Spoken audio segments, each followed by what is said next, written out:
प्रभास जैसा बड़ा नाम, 450 करोड़ जैसा big budget, family entertainer tag, फिर भी राजा साहब बॉक्स ऑफिस पर बुरी तरह फेल क्यों हो गई? गलती ऑडियंस की थी या मेकर्स की या फिर प्रभास की? आज सच सामने आएगा कि आखिर वो 5 रीजंस क्या थे जिसके कारण राजा साहब इतनी बड़ी फ्लॉप बन गई। और हाँ, नंबर 2 वाला रीजन बिल्कुल मिस मत करना जो सबसे मेन रीजन है। हेलो दोस्तों, welcome back to review time. और आज हम बात करने वाले हैं उस फिल्म की जिसे सेफ बेट माना जा रहा था पर जो रिलीज के बाद बन गई बिगेस्ट डिसअपॉइंटमेंट। आइए जानते हैं कि वो क्या क्या रीजंस थे।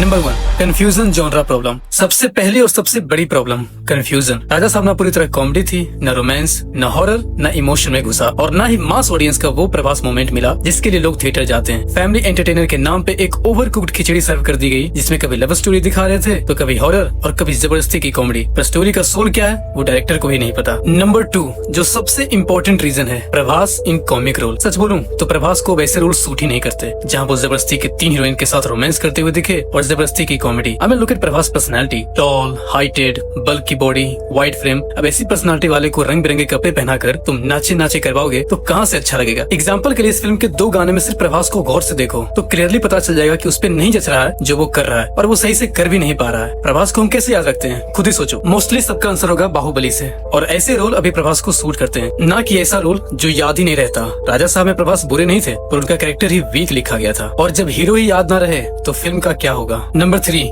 Week screen play and presentation. Story का आइडिया इंटरेस्टिंग था लेकिन एग्जीक्यूशन बिल्कुल बेकार। Irrelevant love angle, illogical scenes जो एक दूसरे से कनेक्टेड भी नहीं, फोर्स्ड कॉमेडी, इमोशनल सीन्स जो हिट नहीं कर पाए, over and weak VFX. Second half आते आते फिल्म ड्रैग फील होने लगती है और वहीं से डाउनफॉल स्टार्ट होता है। और सबसे बड़ी बात, पूरी फिल्म खत्म हो जाती है पर कहानी का प्लॉट क्या है वो ऑडियंस को बताया ही नहीं गया। आखिर ये सब क्यों हो रहा था, किस लिए हो रहा था, ये रिवील ही नहीं किया जैसे बाकी फिल्मों में लास्ट में करते हैं कि अगर स्त्री फिल्म में चुड़ैल मर्दों को किडनैप करती है तो वो क्यों करती है, या भूल भुलैया में मंजुलिका ऐसा वैसा करती है तो वो क्यों करती है, ये सब लास्ट में रिवील होता है। पर यहाँ वो चीज मिसिंग है। इसके लिए इन्होंने पार्ट 2 का प्लान किया हुआ है जो शायद ही बनने वाला है। 2026 की ऑडियंस स्मार्ट हो चुकी है, सिर्फ पैसा कमाने के लिए पार्ट 2 बनाने वाले को अच्छे से पहचानना सीख गई है। अगर फिल्म के दूसरे पार्ट की जरूरत नहीं है तो आप कितने भी बना लो ये देखने नहीं जाने वाली। Number 4, wrong marketing and false promises. Marketing and promotions में आपको हर बार प्रभास का ये लुक दिखाया जा रहा था डे 1 से लगातार। फर्स्ट लुक से लेके टीजर, ट्रेलर, पोस्टर, हर जगह राजा साहब का ये लुक।